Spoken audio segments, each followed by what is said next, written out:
Qaçaq Nəbi ilə bağlı mən sizə bir əhvalat danışmalıyam. Maksim Gorkinin bir əsəri var, Qafqaz Quldurları adı altında. O quldur, yəni qaçağa deyirlər.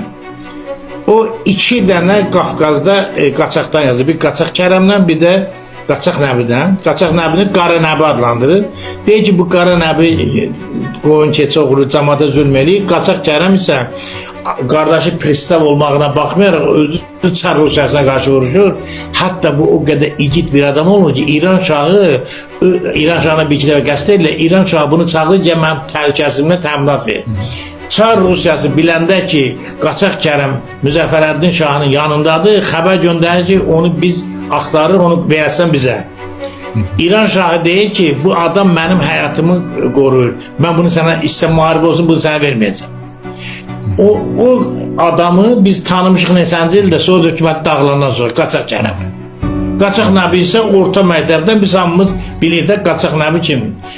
Mən bu məsələləri, milli ideallar məsələsini dəfələrlə qaldırmışam. O vaxtı da cəmaatımız da indi bilirsiniz, o molla bir gün inəyin aparı satmağa, quldurlar deyir ki, bunu doluya, 40 quldur. Biri gəldi ki, molla bu keçini hara aparsan?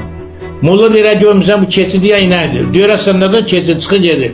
O birisi gəlir deyir ki, molla bu keçi neçədir? Molla deyir ki, bu keçi inəkdir.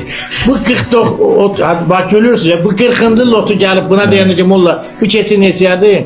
Molla deyir, bunun biri dəlidir, ikisi üçü. Ola bilməz, 40 nəfərin 40-da səhvdir. Deməli, mən səhvəm. Mən bu keçiyə inək kimi baxıram. Onu biyabır olaram, aparam bazara, deyərəm bu inəkdir, mənə görə. Elə bu keçi qiymətindən satır o lotu ya. Gəlir evi arvadına deyir ki, arvad, böyük bir biyabırsıqdan xilas olmuşam. Deyirlər, sən demə, mən keçini aparam bazara, elə bilirəm inəkdir. Azərbaycan xalqının başına bunu gətirir. O qədər deyiblər ki, xalq deyir ki, bu inək doğrudan da keçi ola bilməz, biri dediyi yalandır, ikisi kino belə deyil, əsərə baxır, belə deyil. Mən bu məsələni qaldırdım. O vaxtı Qubadlıdan Elçin adında bir adam gəldi mənim yanıma.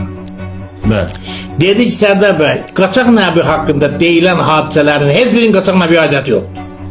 Mənim, dedi, babam Qubadlıda bizim nəslimiz bəy olub. Babam demək şeydə oxuyur, Leningradda, o vaxt Sankt Peterburg'da. Oradan gələndə görür ki, pristav bunların kətlisini döyür. Deydim, üsyan qaldırırlar, Rus idarə etməzlər. O vaxt Ruslar Rusiyada kimi kətlini tutur da döyürdülər, söğürdülər.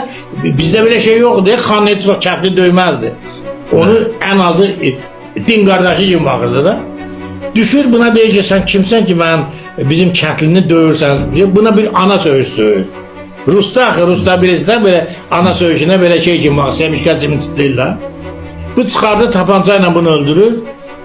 Pristavı öldürür, Rus pristavı.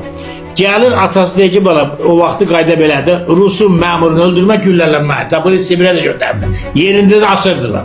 Deyir ki, sən öldürəcəklər, mən sən xilazım, qaç, gel. Deməli, bu o boz atı da götürür. Bir dənə də aynalı tüfənci çıxı gedir, uzun müddət qalır orada. Sonra Sovet hökuməti gələndən sonra bu qaçaqlıqdan gəlir, olur Qubadlının rayon icra komitəsinin sədri, bu adam. Həmin bəyin oğlu. Çünki Çar Rusiyasına qarşı vuruşduğuna görə bunu Sovetlər qəbul edirlər. Ki bu bizdəndir də, Çara qarşı vuruşur. 30-cu illərdə buna bir dənə məktub gəlir ki, Qubadlıdan bu adamları göndərsin güllələnməyə. Bu baxır ki, siyadakı Qubadlının ən görkəmli adamlardır. Din xadimləridir, alimləridir, müəllimləridir. Yəni bu xalqın qaymaqlarıdır.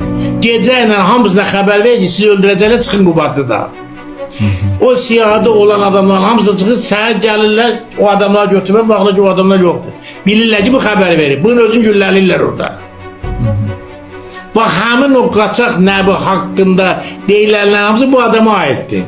İndi bunun ilk dəfə bilirsiniz, Qaçaq Nəbi dastanı yazılıb, bu bizim xalqa məlum deyildi. Bunu Əli Vəliyev adında bir yazıcı vardı, o yazıbdı Qaçaq Nəbi haqqında. Sonra onu dastan Şehirzadə qoydu, elə də dastan. Özdə tarixi də çox qədimdə elə 20-30 illik bir söhbətidir. Həmin o ölən adamın, bəyin bacısı gəlir Əli Vəliyevin yanına. Deyir, sən mənim qardaşımın xidmətləri niyə bu Nəbinin adına yazıbsan?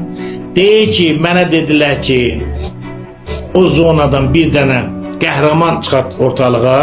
Mən dedim ki, bir dənə belə qaçaq şey var. O bəyin də adı üzr istəyirəm, yadımdan çıxıb.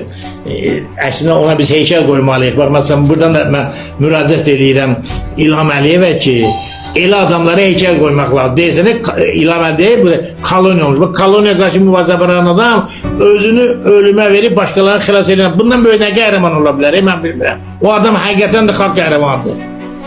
Deməli, Balçı Devinə mən qardaşımın deyib, bəs mən dedim ki, belə bir adam var. Dedilər ki, bizə bəydən qəhrəman çıxmaz. Bizə nökərdən olsun, kasıb adamdan bir qəhrəman denər. Mən məcbur oldum, məni bağışlayan Halilləyin həmin qardaşımızın hadisəsini yazdım Nəbinin adına. Bizim xalqımızı belə tərbiyə edir.